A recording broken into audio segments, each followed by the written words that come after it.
Previously on Hilltopper and Pilgrim. Trust me, Nyson is not a place for an extended vacation. Do not get trapped down there. Because the Guardians are supposed to save the Pumice from this world. The prophecy, a long time ago, 3 Guardians came to Nyson. You told us that there's a forge here, and now that we have that confirmed, that's my main priority. It's how we can shut that down, because that's our job. If anything happens to me, or you're in danger, find the Forge of Control. And as he leaves, Roxy says, now Blue, could you show me where that museum of the Guardians is? It sounds kind of interesting. This girl Nerissa, I thought the world of her. And she was toxic, she was vile. She hurt me, she hurt people around her. By the time I left to go look for the new base, Nerissa had died, and I don't know what happened to Sia. You did such a fantastic job leading me and the others here. Well, everyone, we can go the easy way or the fun way. Down here, in my world, I like doing it the fun way.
You're not technically fighting right now, but it goes, if it were to happen. Zigabeth's crew, Jak, Emmi, everybody else. Your allies. Okay. So I've just grouped all of them into one thing. So we are fighting. Well. Because he goes first. It's fine. Well. We'll die. No. It's fine. So we last left off our heroes in the center of the Pumice hole. I tried so hard to come up with a name that was close to Fraggle Rock, but I just couldn't. I couldn't do it. Just say Pumice, because it's already rock. Pumice Rock. But that's too the Pumice. The Pumice. I'll get all excited that just Pumice. That's pretty. Yeah. That's actually pretty funny. Here we are at PP. No, I object. Because it's like you didn't make the town. Somebody else did. Doing a joke with Fraggle Rock, like being too close to that, to me is too on the nose. So here you are, all with the Fraggles against David Bowie, right? And a squid and a monster.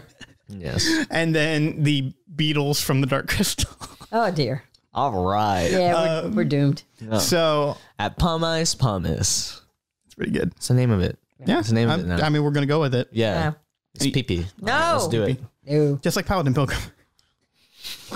Right. So much. Okay. Just a lot of PP in the Forsyth. There's a lot of PP here. Oh, and dear. you know, like, what are you afraid of? Just accept it. So you guys are all in the center of town. There is about 4 giant grotesque fire beetles, unlike anything you've seen in Newishing. Got a mind flayer, a humanoid squid looking person, who is the mind flayer, and Zigabeth standing in a wonderful fashion. So he sees all of you, and he sees the caravan and all of the Pumice get behind it and left with your team kind of standing guard. And Zigabeth says, "I'm so happy I found you all. Pretty clever of me, right? Yeah. Didn't think I could do it, but I did." You didn't do that, though. It was little poo-poo boy on your shoulder. Yeah, but he's connected to my brain. Oh, so it's you. You're going to take that intellectual property, I see. Well, the Mind Flayer looks at him but doesn't say anything. And he goes, well, technically, it's another symbiotic relationship as I was talking about before. See, I can control the Pumice and they can work for me, and I can like swap minds with them, but I only have that ability thanks to my right-hand man, my advisor right here. Oh, and who are you? The mind flare doesn't say anything, but you hear it, and only Jak hears it. I'm not one you should be concerned about, and you just hear it like echoing in your brain, and it is like one of the loudest noises you've ever heard. I scream. Ah! And Zigabeth says, "Oh, did you? Yeah, you got to get used for him to talk to you. It's a little." Woohoo. You have a volume control thing? Is there That's loud. You mean you heard that? Heard So what? I look around. a mind flayer can only communicate people through their minds, Oh, right. through their beings, baby. It's pretty cool. I mean, that's how I've been able, only through their power and the power of the Forge, I've been able to do my whole business with my crew. That's really cool and all. Hey, you. I'm pointing at the mind flayer. We're not talking. That was loud. I don't like that. No. He just kind of disregards you. Look at me. No. He turns his head and just puts his hand up to his ear, like, "What was that? Oh, I can't hear you." I pull out my crossbow and I'm like, And Roxy runs up to you and just puts it down. Goes, no. Stop. Jak, you're making things worse. So I said that we could do this the fun way, and as much fun as that would be, it's gonna be really hard and strain on. I had a lot to eat while I was looking for all of you, and I really don't want to pull a muscle. So if you could just help me turn over the other Pumice and come back to the castle. Well, no, you see, that's not going to happen. But I got to catch them all, baby. Well, no, you can turn around and go back to your little, summer home. We're heading out, and we're gonna just get on out of your way. And Yeah, and I these mean- little guys really actually are coming with us because that's what they want. yeah. So again, that's the easy way. Yeah, you also got a little thing on like whatever the jumpsuit is. Like, probably fix that. It looks a little off. Make a persuasion roll. Yes. I was going to say he's not going to fall for it, but he's vain enough that he actually might. God, yes. Ooh. You said persuasion? It's a 19. Okay, total. yeah. Zigabeth looks down and goes, "Oh, wait, where? Do I have a snag? Oh, no. And he's completely distracted. I look at everybody silently, and I'm just pointing like at the mountain, and I'm just like, that way.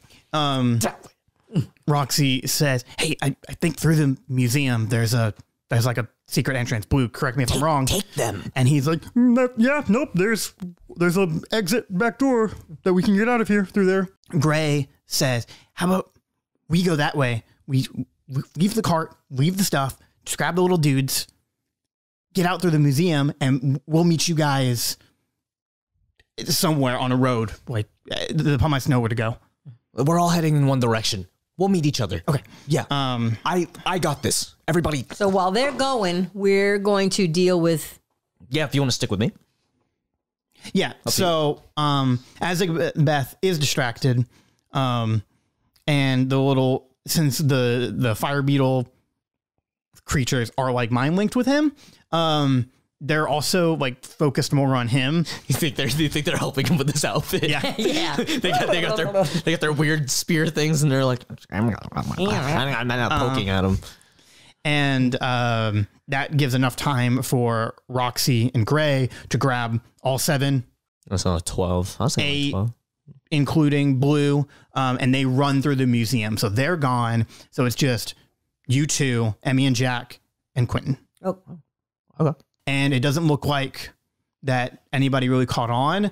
And as they're looking around, the mind flare kind of like steps out and is looking and says to everybody in a lesser volume, but it still hurts. And he says, things would just be easier if you let him have his way. He's really not that big of a threat. I mean, like, can I think to him? Yes, you can. Okay. And would they hear it too? Or would that be just me directly thinking to him?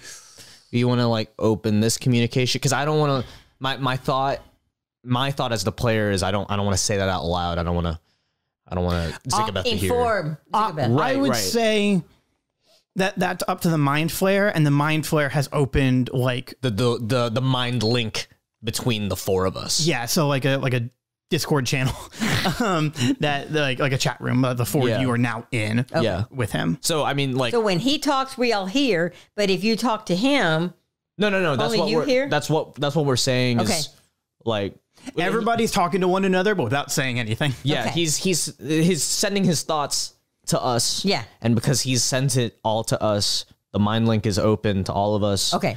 We can think this conversation in our heads, and Zigabeth can deal with his laces. I think to the mind flare, or in this conversation, I just go, if you seem kind of frightening. What is so frightening? You seem kind of frightened by fancy pants over here. Why do you have to lean towards what's easy? You seem like you can get your way if you want. Oh, absolutely. I mean, that's my final goal. He's using these creatures as a pawn. I'm using a pawn for him. Yeah, he's just a pawn in another planet. He doesn't even know it. Okay, so if you plan on killing all of us, why didn't you do it, like, now? You just let half of us go. What's your game? I didn't necessarily know that, but thank you. Big mouth. Oh, you all interest me. Well, I mean, like, we're having this conversation. He didn't do anything. I'm gonna tell him straight out, because this seems like we're laying it all out here. Mm-hmm. So what is your intent? What's your game? What is your So, I mean, as soon as you think, he goes, whoa, you have an interesting brain. This is not the first time you've communicated with a creature through your mind, right? That's correct. Oh, okay. I might have uses for you. So, I mean, what do we do now? Sounds like you have your own plan, that you've thwarted this idiot over here. What do you guys do next? We asked you first. Wait, why would we? This is a trade, sir. Is it? Yes, that's a conversation. We trade sentences, and you don't get to ask like another question without giving an answer. We're not that close at all. Our intent here is just to leave. That's it. I didn't want to answer him. Okay, I mean, what's your intent? Answer me. I think it's too vast for your brain to understand. So vast. Okay, so And so by the time this conversation has kind of run about, Zigbeth goes, okay, I think I got it. I think I'm okay. Advisor, you good? Back to you guys. Give me the Pumice, or else. Or else what? I don't see any. And then he looks and goes, well, they already leave. Imagine that. What a shame. Yeah, that's weird. Sorry. They're so small, Yeah, it's weird. They're like mice. I mean, I don't know about you. I'm not used to it. Like, this is so tiny. I gotta look down. So you know what? We're all good here. So, how about if you just go back and we'll just leave you and bye. No, how about you three die, and if you survive, we'll catch up later. That's okay. Bye. And he sends gauntlets. He sends the beetles towards you, and he walks back and still has Cerulean with them. And he says to the Mind Flayer, he goes, "Look, let's just go try to catch him." And the Mind Flayer just nods. And as they walk away, the Mind Flayer he thinks at you guys again and said, "It's been nice chatting with you." No, it hasn't. He does the what? Can't hear you again. I know I'm not gonna do a hit, but I just fire that crossbow in his direction. Okay, well, I mean, you got to roll. Okay, I'm curious. And with your intent not to hit. I'd like for it to, if it can, just graze him. Okay. Wherever his ear is, or maybe get him through the hand there. Okay, we're not friends. So that's a 10. Okay, so I guess that'd be 14. Do I get a second roll with this with the class? No. Okay, that's initiative. Yeah, it's just an attack. Your jeans, whack. Your outfit, whack. The way that he doesn't talk but thinks through his conversations, whack. Me. Yeah, it just barely grazes him. It just goes like right across his shoulder, and without even looking back, he just dusts it off. And they exit out of the entrance that you came So those two are gone, but in front of you are 4 big, beefy beetle creatures. All right. I would assume we are fighting now. All right.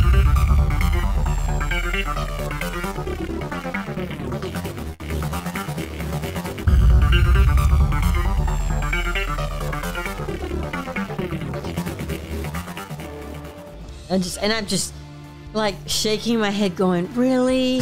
We needed to go. We didn't need this. Hey, we got like everyone else out, so you know. So there are 2 sets of beetles, and Two and two. 2 and 2, and they're very big. They're about 6 feet tall, and so they're scuttling towards both of you. There's one you can't see. I just didn't even know I was looking at. One attacks Jak and hits because I got a 20. So get ready for some double damage. All right. Dang. That's a first for the show. Mm-hmm. Tristan, you take 5 points of damage. I take 5 points. I mean, it's not as much. Oh, actually, technically it'd be 10 because 2 of them are attacking you. Oh. So I was about to ask though. Oh, did you say he's that? looking at my. Huh? Did you say that 2 of them were attacking? Mm-hmm. Okay. Oh. Yeah, as like a unit. I don't know. For game stuff.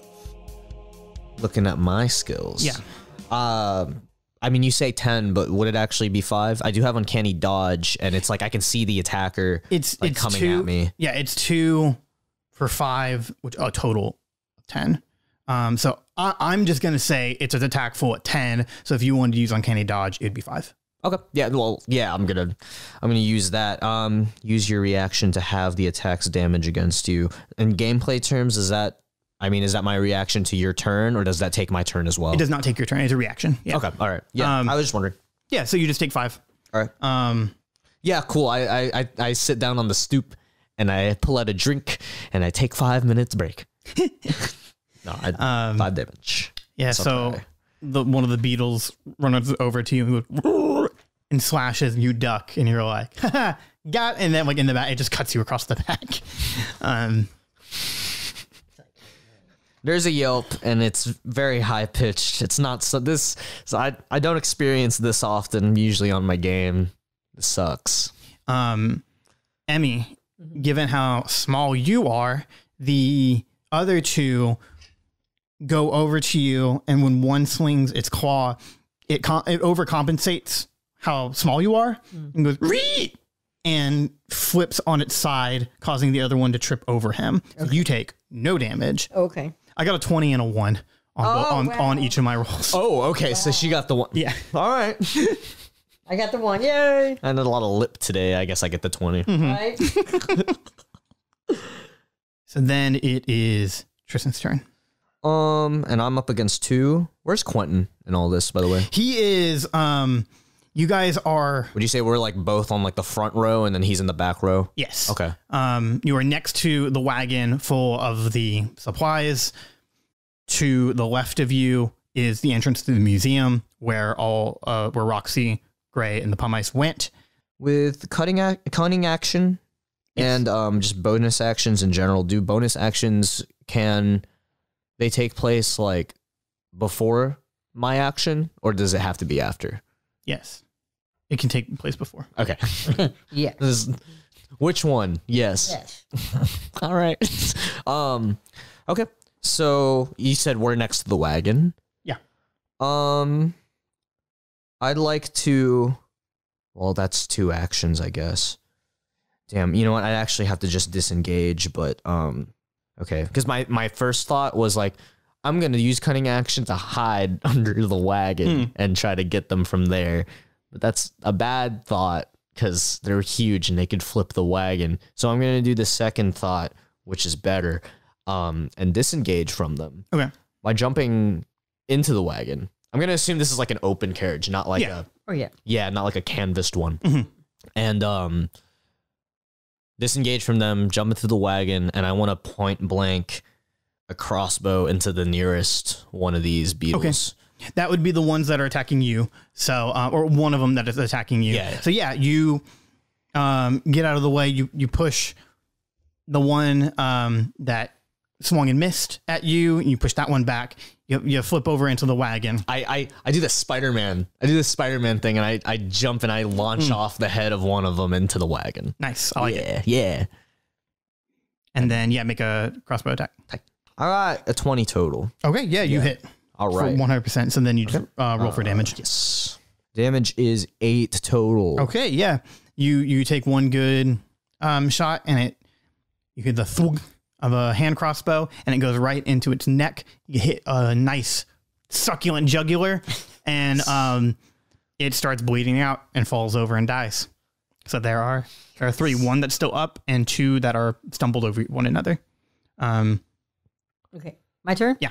Alrighty, so I have this nifty little holy symbol cross thing. Can't I shoot out of that? Yeah. Okay. That's how you cast your spells. That's like your wand. Power of Christ compelling. Yeah, so...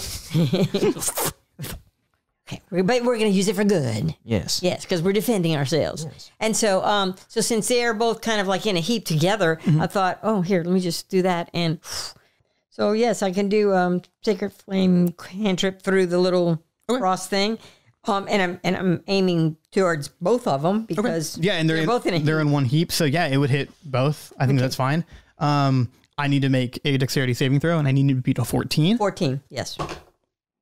I got it exactly. So as you shoot the Sacred Flame, it lands on their hard exterior. So they don't get up, but the flame just doesn't catch. And so there were fire beetles too. Yeah, they are. Dang. That's okay. We should have thrown water at him. Well, this is technically radiant fire, not elemental fire. Sort of a holy flame thing versus the other. But it doesn't kill them. It doesn't even damage them. It just scalds their outer exterior. Yeah. And smells a little meaty. Smells like it could be kind of good. You know, they didn't really have any decent food here. Could eat. I mean, if you wanted to eat one, you could. Listen, it's been a couple hours. It's starting to hit me. So it is Quentin's turn, and he's just kind of gauging a look on the battlefield, and he says, "Look, we gotta poop or get off the pot. Yes. You two go in the museum. I'm taking care of the beetles. Oh, are you sure? We'll meet up later. I can turn into a griffin. Oh yeah. Okay, I forgot. Like, why are we here? Yeah, right. That's why I said I'm glad he's here. So yes. Now, what do we do about the? I forgot he can do that. Yeah. And it's a whole Lord of the Rings situation where they could have taken the owl. Dang. I'm sad. I'm useless. What can I do? I'm Quentin Shoremarch. What can I possibly? It's gonna take us so long to get to the mountain, to get the Mordor. What can we do? Let's just send the hobbits on their own journey, and I'll just wait till the last second. The griffin. Okay, it only lasts an hour. That's probably long enough. It'll get you a good amount of the way. He'd shave 6 hours off for him. Exactly. And yeah, so if we throw everything and everybody on the cart, he can just grab the cart and everybody, you know. Anyway, so that's why I look at, you know, when he says y'all can go, I look at you and go, okay. And what do you want to do about the cart? Well, it's still him. Yeah. I mean, Quentin's saying that he's saying go. Oh, and he's like, this isn't if, ands, or buts. Go. You guys go. Yeah. I'll be fine. I backflip off the cart and I book it out. Yeah. So you guys run into the museum. Do you like bolt the door down or anything so they don't like come back? Yes. Okay. Because he did say he could fly out. I trust him on that. Sure. So as you're closing the door, you're watching Quentin starting to use his gauntlets, and he's pulling out a knife of his he's jumping on top of the beetles. So the doors close, and you are now in the Pumice's Guardian Museum.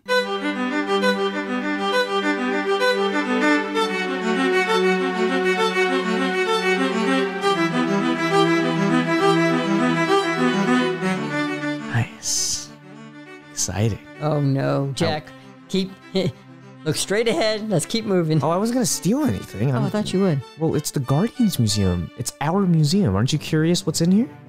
Oh. I mean, we gotta go, but like, yeah, you're right. No, I thought, Pumice Museum, like, who cares? It's like, if you need me to, I'll carry you and run. Like, I got longer legs. Like, if you're concerned about time, I'm just curious as to what they got on us. Yeah. You're not allowed to look at my stuff. So I gotta see first. So as you walk out of the hallway from the entryway, you go into a relatively small but elegant room. It's got a high ceiling, higher than most of the Pumice stuff. It almost feels like a temple, but less holy, like not a religious thing. And there is a big mural on the wall, and it has little seats and ropes, and there's paints everywhere. It seems like the Pumice, as they learn more information about the different guardians, they make this mural. This mural has the entire history of the Guardians on it. And near the bottom is a new little location with missing holes in it. Are these for the medallions? And these are for the medallions. Okay. Yeah. There's five holes because the sixth is in another location. With the sixth hole or the sixth medallion? Where the sixth medallion would go to round out that team. Oh, okay. And another location on the mural. Yes. Okay. All right. And when you look up on the mural, you see near the very, very top, there's a lot of medallions up there, like way higher for you to reach, but they're crossed out. Some of the names are crossed out. You guys make perception rolls. Okay. So that's all what you will see without closer inspection. Oh dear. I got a 16 total.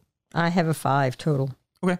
Then I need both of you to make history rolls. I got a 6 total. Okay. I got a 18 minus 1, 17. Okay, interesting. So Jack, as you point out more stuff that you see, Emmi, you actually recall, you don't know anything about the Guardians, but you figure out that the mural is depicting the entire history of the Guardians. I said that before, but it is broken up into 4 ages. Mm-hmm. There's the Golden Age, who are the founders of the Guardians. Okay. There's the Silver Age, who are what the Pumice have considered the Knights. There's the Bronze Age, which is the young ones. And then there's the Modern Age, which literally says the cleanup crew.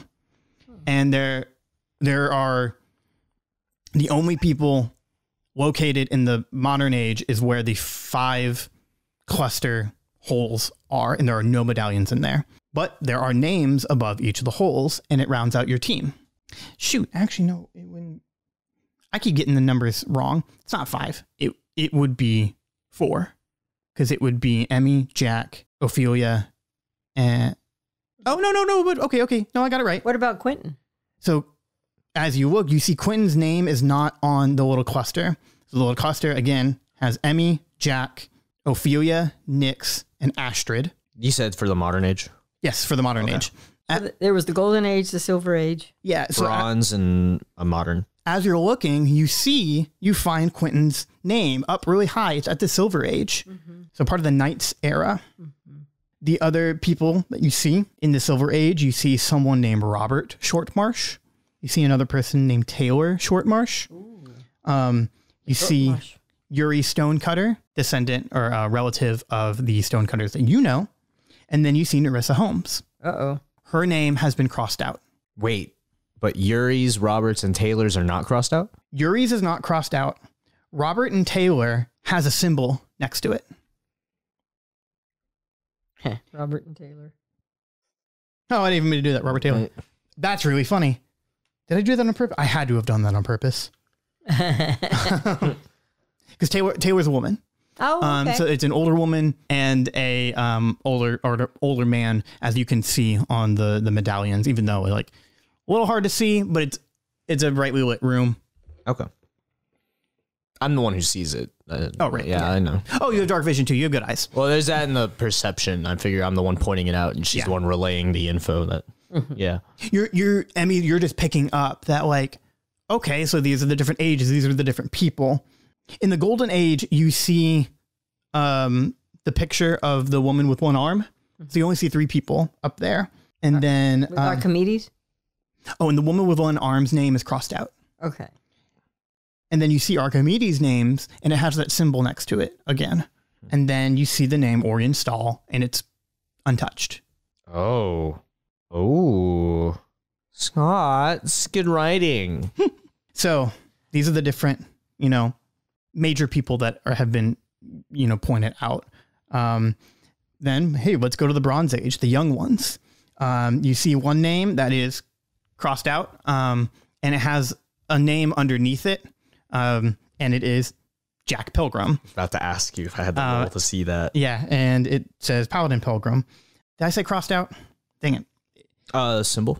Jak's name is not crossed out. There's a symbol next to it. Picking up what you're laying down. I know what you're doing.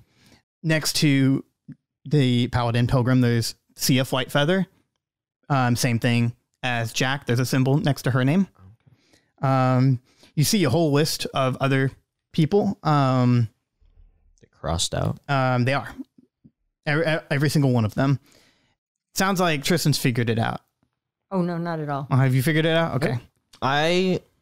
I mean, I guess I explained this, and this is cool because it's, our audience sake too. Mm-hmm. You see the symbols next to these medallions? I think this symbol means that, they're not gone, but they're somewhere. Paladin Pilgrim is with me. Right. You look up there, Archimedes is with you. Yeah. Right? That's why it's scratched out. So it's not scratched out, but there's a symbol. So we're looking up at these other ones, and so they got to be with someone, which means one of those short marshes or both maybe would be with Quentin. Maybe we'd have to ask, but I don't know. That seems kind of right private. now we don't know. Yeah, that seems kind of private. It's interesting. So what was he saying about Sia? It looks like Sia might be in. Sia's not here, but Sia must be in the gauntlets or something too. So yes, the little symbol next to all of the names are showing that those guardians chose, as you guys did, chose to stay in their gauntlets when they died. And I'm just assuming. And are still active. Well, no, I'm assuming that, if the symbol is there, it's not crossed out, but, for all intents and purposes, Paladin Pilgrim is dead, but he's in the gauntlets. Yes. So it just means they're in the gauntlets. Right. So they are somewhere, like you were figuring out, Mommy. They are either still in the gauntlets or they are a mentor to someone. Yeah. Well, sorry, we don't have the symbol next to us, do we? No, you don't, because you are all still alive. Right. Yeah. So, yeah. So you're either still functioning in some capacity, alive or dead. Yeah. That is why Orion Stall's name was untouched. Which means he's I'm interested in as a character.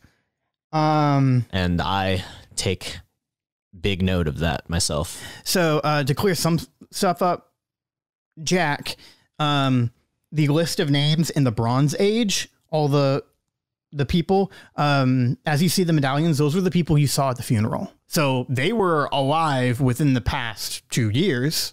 Oh. But they are not anymore. Oh God. At Jak's funeral. Yeah. At Paladin Pilgrim's funeral. Because initially in his episode 0, in one of the origin episodes, we talked about that when they had the funeral, all the urchins were there and there were other guardians. So that weren't Yuri or Quentin. They're gone. Mm-hmm. I'm not exactly stressed, but I am. So there's another name in the Bronze Age that is untouched, and it depicts a woman named Fervor. Fervor. Yeah. Fervor is the only one who is untouched. So no symbol? There's no symbol. Her name's not crossed out. So she's alive somewhere. And then just as more clarification, audience, I hope this is as fun it is for you as it is for me. Because you guys are learning more about the Guardians, of the history of it. It's good writing for the longer plot. I love you. Thank you.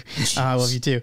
So good. So as you're kind of recognizing that the different symbols mean things, the crossed out names mean things, like this is essentially a calendar based off of your organization that you're a part of. So taking another look at the modern age, the guardians that you are: Emmi Hilltopper, Jak Pilgrim, untouched; Ophelia Brightwood, Astrid Clanless, Nyx Hornet. Those are the names that are written on there. The one that you see that is not there is Droopy, because Droopy is placed in another situation. He's not on the mural. He's not in the modern age mural. He's not on the modern age part of the mural. As you look around, you see like a podium with a book on top of it. Oh, I already figured that out a long time ago. He's the pure of heart. Yeah. Oh. You're saying on a podium there's like a book or something, and that's where his medallion goes? Yeah. It goes in the center of that book. And I mean, you guys are free to look at the book. Yeah.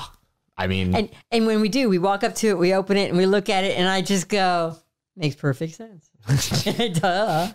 I mean, he's not here, so hopefully we don't need him, right? Right. Well, so as you look in the book, it dictates poems talking about the Guardians, illustrating the Golden Age Guardians, the ones who helped out the Pumice. But then it talks about how they were full of sorrow when the Guardians left, and they never knew really happiness again. But that was up until they learned about the nicest Guardian to ever exist. There are stories of this sweet little innocent child who rose to be a hero. And as you're reading some of the poems, the Pumice are taking your guys' credits all in like season 1 and they think Droopy had a hand in all of it. Oh, good. Wait a minute, what? So, the poems and the stories say that Droopy's kindness is the only way to break Zigabeth's hard heart, so that Droopy's kind heart can match his hard heart and melt his rough exterior and show him that he doesn't need to control the Pumice anymore. Dude, I love Undertale. This is so good. Wow. And Harry Potter's whole thing was about love. Yeah. You're like reading all of this, and there's a loud crash at the doors, and you see Quentin slide. He Destiny slides in? Yeah, he slides in, and he whips out his knife, and he's in like a combat stance that's real. It looks really cool. All the movie stars do it. It's wildly not practical in actual knife fighting. And he looks, what is all this? We explain. Yeah, That's, quickly. Yeah, that's As quick as the possible. statement. We explain. Yeah, so as you're explaining, he's looking for the exit door out, and he finds it, and you guys are walking out, and he informs you that Can we take the book? Oh, yeah, one of you has the book. Oh, okay. I throw it in the bag Yeah. I'm holding. Yeah, I would assume Will Free is also in the bag of holding. We've not heard from him for a while. I was going to say, don't you? You know, I forgot where. Totally, yeah. Yeah. He was in there. Well, because he was with Quentin and you last time. Do we just want to say he's in the bag? Yeah, I would say he hopped in the bag when All that started up. when you guys were getting ready to like leave. I opened the bag to throw it in there, and I'm just, oh, hey, you're in Look here. out. Take this for me. Yes, and he tries to grab it, and he just falls backward, and he just goes into the abyss of the bag of holding. Thanks. So you explain all of it to Quentin, and Quentin goes, "Man, these little creatures really do their research, huh?" I mean, you think so, but like, I mean, I'm still suffering from Forge closing, and Droopy's fine. But, you know, I'm not mad about that. No, not like, at all. you know, Droopy deserves the credit, I guess. I mean, it's not about the credit; it's about saving the world. Yeah. You're right. I didn't mean to sound like a jerk. I'm just stressed. No. I'm not. There's a lot of interesting details here today. I'm not disparaging you or any way. Yeah. So I'm sure you guys have questions about Robert and Taylor. Yeah. Are these your parents or something? Yeah, those are my folks. Aw. I was just kind of kidding. I thought they'd be your siblings or something. No, those are my folks. Oh. Only child. Oh. Well, spoiled. Well, so- spoiled only child. Yeah, well, I mean, They were in the Guardians before me. I want to say they knew this mysterious woman. They were really secretive about a lot of things. Oh, I see. I wish I could tell you more about the Golden Age, as the Pumice are calling it. But I don't know a whole lot myself. Oh, I keep a lot of stuff from you guys just because, well, frankly, I was taught that was how the Guardians go. You only know when you need to know. hey, you learn from your parents, like you just said. But I mean, you know, some of this stuff doesn't come up till it comes up. So I'm not gonna yell at you much about it no more. It's whatever. But you know, as I'm seeing all of this now and I'm talking with you, I don't really know if that's too much of the way the Guardian should go. That was their way. That's the way I was taught. That was the way Paladin Pilgrim was taught. Narissa, Sia, all of them. We are in a new age of the Guardians. I'm the only old one left other than Stahl. Yeah. Did you know that, by the way? Yeah, I did. Do you know where he is? Yeah, he's in the High North. Oh. He's leading his kingdom, fighting against the orcs up there. Because it's been subtly mentioned over the course of No Wishing, and it's part of Forsyth Fantasy Hour. Yeah. It's kind of been established that there is a war that has been going on in the High North for a while between orcs and the elves. Oh. That's my family's history. Oh, okay. As we're refugees, basically. Yeah. You left that. As Quentin explains, on the elf side of the army, who's the head honcho of the war, is Stahl. Oh. He said, I've never met him myself. By the time I was a guardian, everything passed down to my parents and passed down to Yuri. I mean, geez, like, you're pretty old. It says Stahl was in the Golden Age. Yeah, so couple hundred or so. So who would be in your gauntlets? If you don't mind us asking. Well, because some are X'd out and some are not. So I mean, things are heavily implied, but for all we know, Sia could be in your gauntlets. I don't know. No, she's not. I don't know where she is. I mean, I'm just saying. No one. No one's in mine. What? I had my parents teach me. Wow. Oh. No one died by that point. He's really old. Yeah. I mean, I'm like second generation guardian. Yeah. That's who I am. Would you say I start to see into his eyes as well, like Emmy last episode? Yeah. He said there's a lot of gaps that we need to fix. And there's also, just breaking the audience, there's not gaps because I don't know. There's gaps because the characters don't know. That's what I'm going at. All right. I can only give so much. So much away. Time. Yeah. Would you say that my bag of holding is open and that maybe like somebody came out of my bag and is now on the other leg of Quentin, giving him a big hug as he's talking about this? He's like beginning to step out. And he goes, I'm going to do it again. I don't know what it is. And he jumps down on the ground and he starts walking towards you guys. But since you guys are walking, you're like totally beating him. Oh. And Quentin looks and goes, come here. And he picks him up. And he's just kind of holding him. And he goes, this is really weird.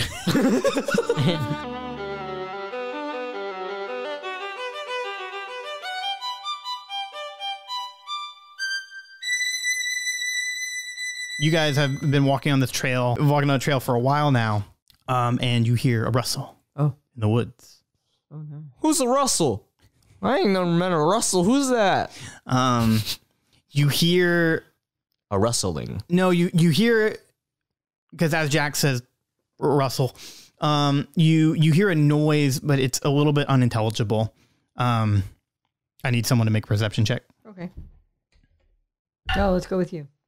All right. Let's go with you. I got a 19 total. Okay. Yeah. So Emmy, you're looking around, and you might think it's like one of the Pumice, so you're like getting ready to fight.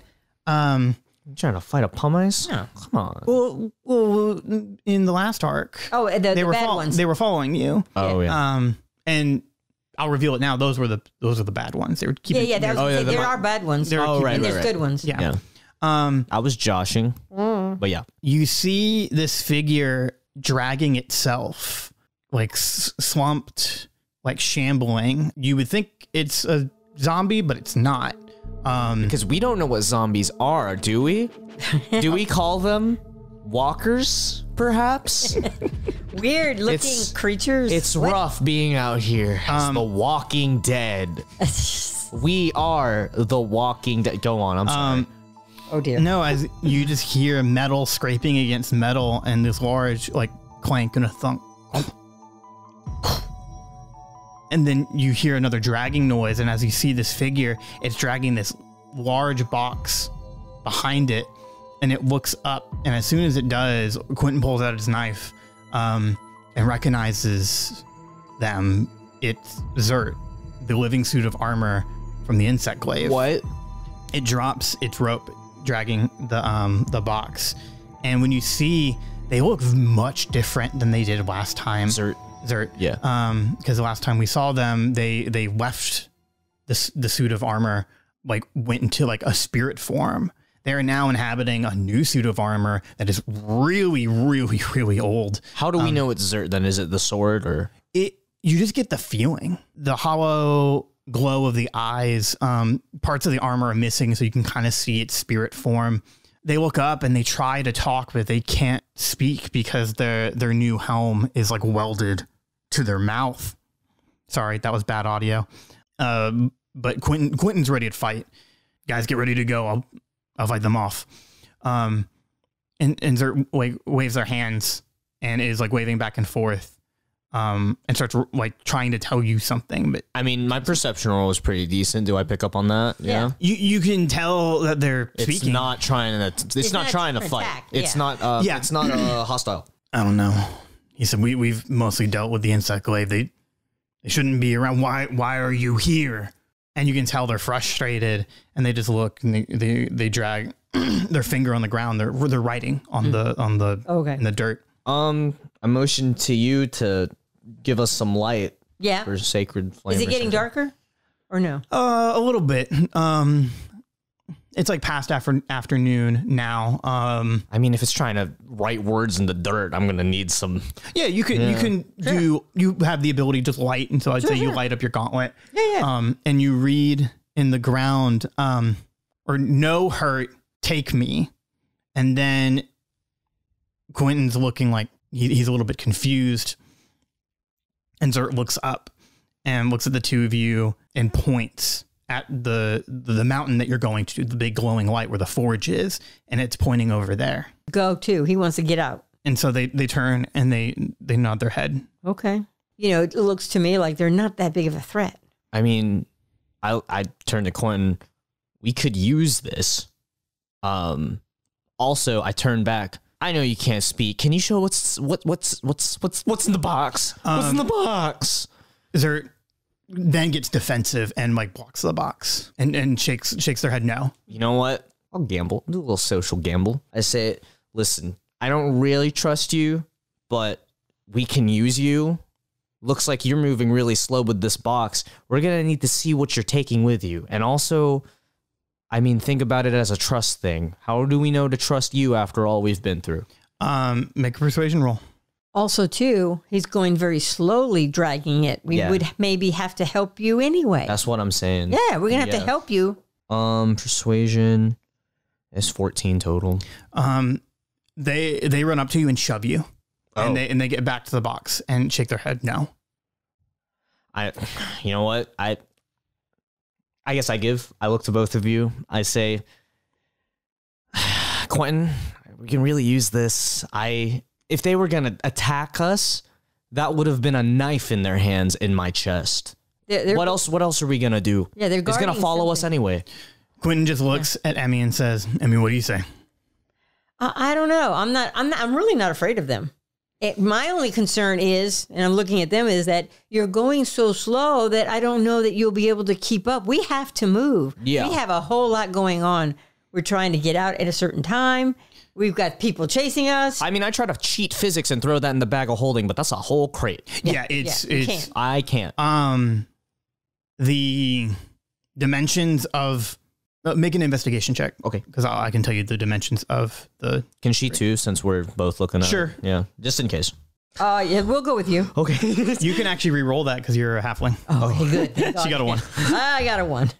I got a 20. We'll go with hers. I got a 20. Yeah. Okay. I went from a 1 to a 20. Nice. Perfect. Okay.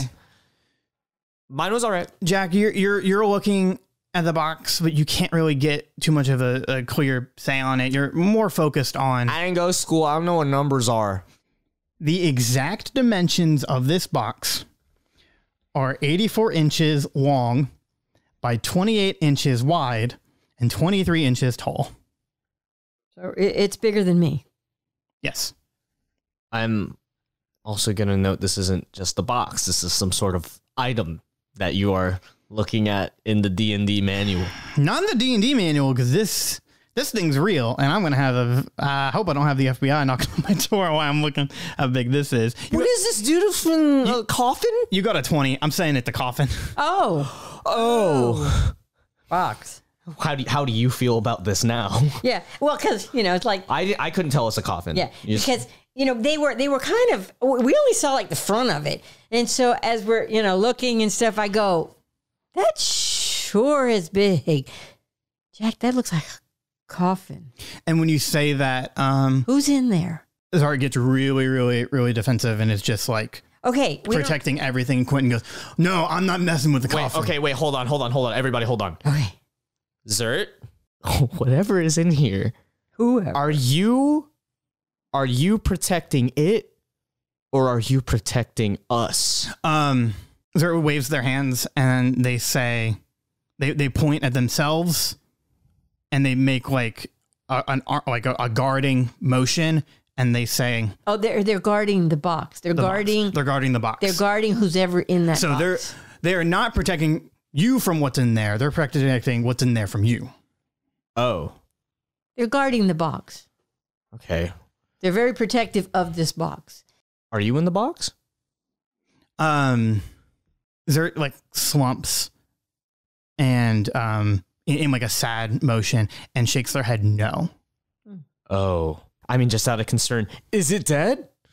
Zert nods their head yes. All right, I take a step back. Okay. Okay.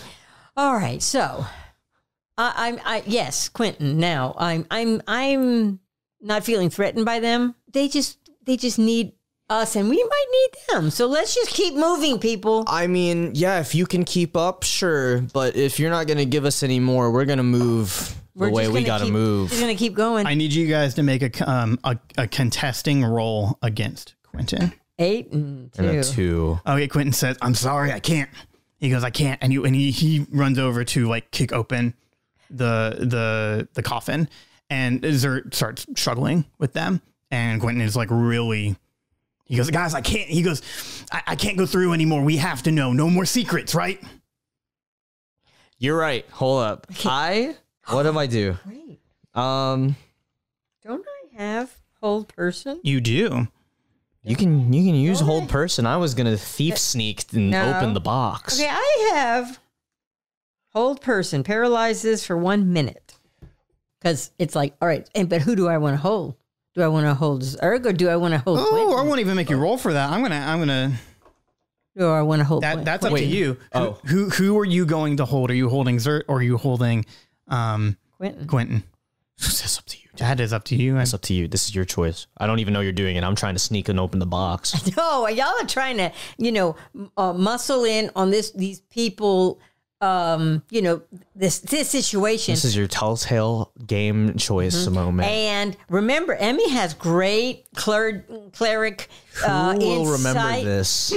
And so Who will remember your action? as he is going, I can't do this, and he goes after him. No, I hold Quentin. Wow. Okay. Oh. Okay. And Quentin just freezes, and Zert backs off, and Quentin looks at you, and with his eyes because he can't move. He can't move. And I say, I look at Zerg and the Zergs, and I just say, okay, look, I am totally trusting you because I see that you are protecting what's in that box. You just said it was dead. So here's the deal. We're going. You can come with us, but y'all have to keep up. I am still sneaking to the box. Okay. Zert looks at you, Emmy, And while you're still holding, Jak, make a stealth roll. Right in the ground. I'm trying to see how they could phrase this in such a small. Yeah. I wish I didn't have to. And then points at them guarding box. Oh, and gestures. Yeah. Yeah. And then writes again, but I have to.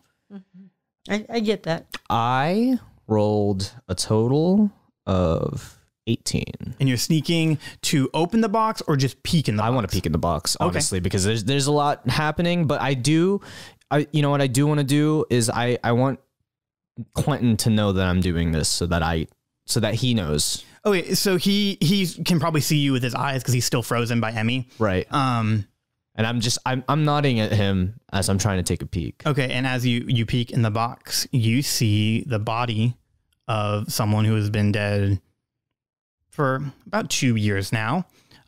She has very blue skin. She is not a human. She is a water genasi. Oh. That's as much as I can say because Jak has never met this person before. Has Jak gotten the description before? Yes. Oh. And I, of course, don't know. But I did notice, I'm guessing. You're not aware that I'm peeking, are you? No, probably not. Probably not because... You're focused on Zert. Well, it's all in front of me, and you've gone over here. So I kind of didn't notice you because while I'm holding, I have to keep my focus. So I don't know. I guess in his frozen state, his eyes moved. So Quentin knew.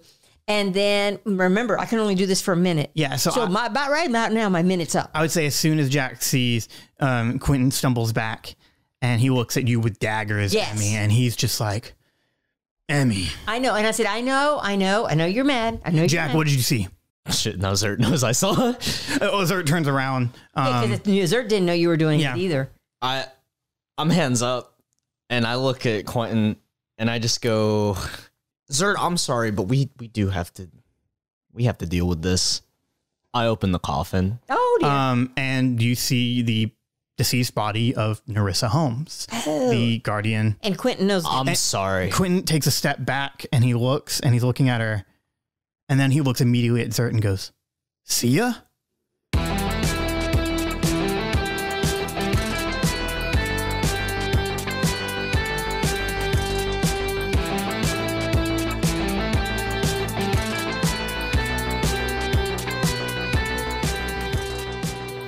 Thanks for listening to Forsyth Fantasy Hour, a podcast created by Scott D. Forsyth.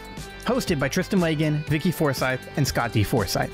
Intro and outro theme composed and performed by Popski, with additional music and sound effects provided by Audio Blocks. Until the next episode, stay safe, adventurers.